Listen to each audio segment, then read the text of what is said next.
let me take you to the most beautiful beach I've ever seen. It's in Zakynthos, Greece, the third largest island on the Ionian Sea, between Greece and Italy.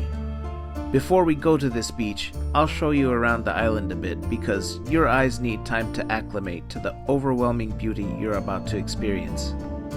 If you have sunglasses, I suggest you put them on.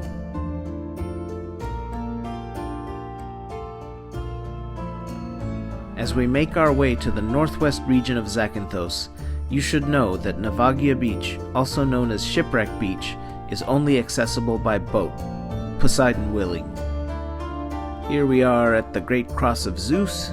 Opa! At last, we come to one of the most famous views in the whole wide web. The wreckage you see here, the MV Panayotis, dates all the way back to the year 1980 BC. Or I think it was actually AD. Either way, the ship is very old and has attracted tourists ever since. How did it get here? The official story is that smugglers from Turkey with contraband cigarettes encountered stormy weather and poor visibility while evading the navy and abandoned the ship once it crashed ashore.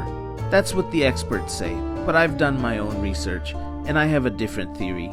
Perhaps the crew of the MV Panayotis suffered not from poor visibility, but high visibility. You see, Zakynthos was mentioned by Homer in both the Iliad and the Odyssey. Could it be that the famous story of sirens beckoning sailors to their doom with their enchanting beauty was a metaphor for the lure of this otherworldly island paradise? Yes, I say, Navaga Beach is simply too beautiful for mortal eyes. How did I survive to tell this tale, you ask? I'm no mere mortal. Plus I wore sunglasses. We end today's journey with a segment called Travel-Sized Tales, miniature stories for people on the go who want to enjoy literature, but not too much.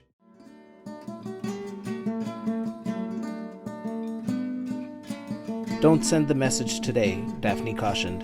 Hermes is in retrograde. Don't you mean Mercury? Sophia asked. What are you, Roman or something? By Jove, how did you know? Diosas.